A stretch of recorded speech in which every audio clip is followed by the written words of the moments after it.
સુરત શહેરમાં પ્રથમવાર દાદાનું બુલડોઝર ફરશે।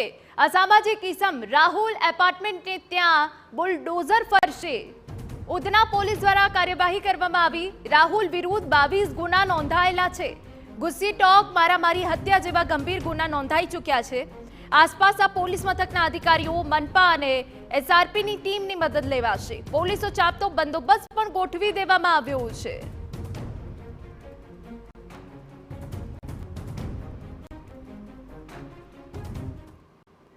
ત્યારે સમગ્ર વિગતે વાત કરવા માટે અમારા સંવાદદાતા બળદેવ સુથાર જોડાઈ ગયા છે। બળદેવ, સુરતમાં પણ હવે દાદાનું બુલડોઝર ફરશે, એટલે કે એક પણ ગુનેગારને હવે છોડવામાં નહીં આવે એ સ્પષ્ટ છે।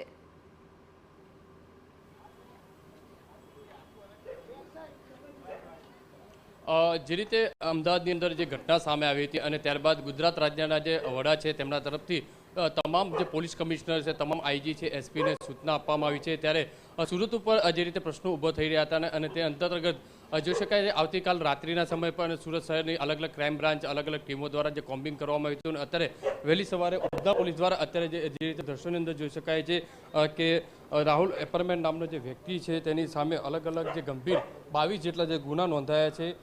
તેની જે સામે છે તેનું જે ઘર છે તે જ્યાં રહે છે, જે ગેરકાયદેસર આખું જે કબજે કરવામાં આવ્યું છે તેની જે ડિમોલિશનની જે કામગીરી છે તે પોલીસ દ્વારા કરવામાં આવે છે। અત્યારે જે રીતે દ્રશ્યોની અંદર જોઈ શકાય છે કે ઉધના જે બીઆરસી પોલીસ ચોકીની સામે જે એપાર્ટમેન્ટની અંદર રહેતા રાહુલ એપાર્ટમેન્ટ નામનો જે વ્યક્તિ છે તે અત્યારે જામીન ઉપર છૂટ્યો છે।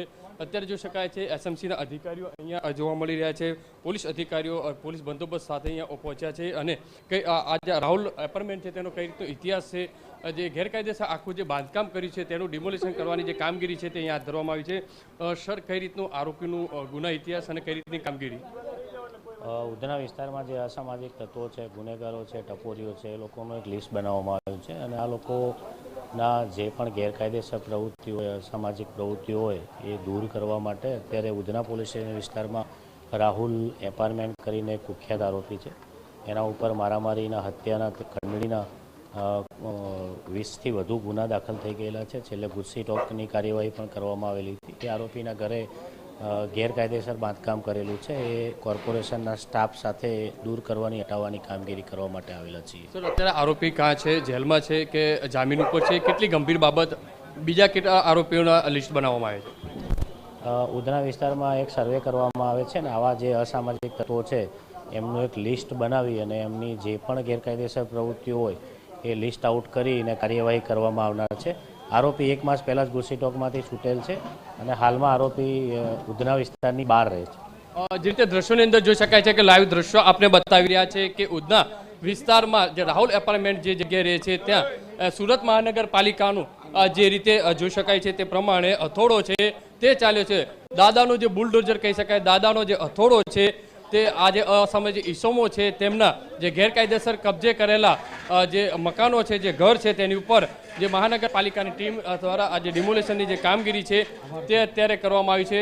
મહત્વની વસ્તુ એ છે કે રાહુલ એપાર્ટમેન્ટ છે તે આ વિસ્તારની અંદર રહે છે અને પોતાના વિસ્તારની અંદર જે રોપ જમાવતો હોવાની જે માહિતી છે તે મળી રહી છે। અલગ અલગ 20થી વધુ જે ગુના છે, જેવા કે હત્યાનો પ્રયાસ છે, મારામારી, જે ગુસ્સી ટોકનો પણ ગુનો છે તે આ ગેંગ સામે નોંધાયો છે। અત્યારે જોઈ શકાય સુરત મહાનગરપાલિકાના જે કર્મચારીઓ આ જે આખું જે બાંધકામ છે એપાર્ટમેન્ટની નીચે જે ગેરકાયદેસર બાંધકામ છે તે દૂર કરવાની જે કામગીરી છે તે કરવામાં આવી છે। પોલીસ બંદોબસ્ત સાથે રાખીને અત્યારે ઉધના પોલીસ દ્વારા આ તમામ જે કામગીરી છે તે કરવામાં આવી છે। મોડી રાતની વાત કરીએ તો મોડી રાતના પણ સુરત ક્રાઇમ બ્રાન્ચની અલગ અલગ 10 જેટલી જે ટીમો, અલગ અલગ ચોક બજાર, કતારગામ, કાપોદ્રા, વરાછા, અલગ અલગ વિસ્તારોની અંદર માથાભારે ઇસમો જે છે તે વિસ્તારની અંદર પોલીસ દ્વારા રાત્રિના સમયે જે કોમ્બિંગ કરવામાં આવ્યું હતું ત્યાં પણ એક આખું જે લિસ્ટ છે તે બનાવવામાં આવ્યું છે સુરત પોલીસ દ્વારા। કારણ કે જે રીતે ગઈકાલે ગુજરાત રાજ્યના ગૃહમંત્રી તરફથી જે આદેશ આપવામાં આવ્યા હતા, 24 કલાકનું જે અલ્ટિમેટમ આપવામાં આવ્યું હતું તેના આધારે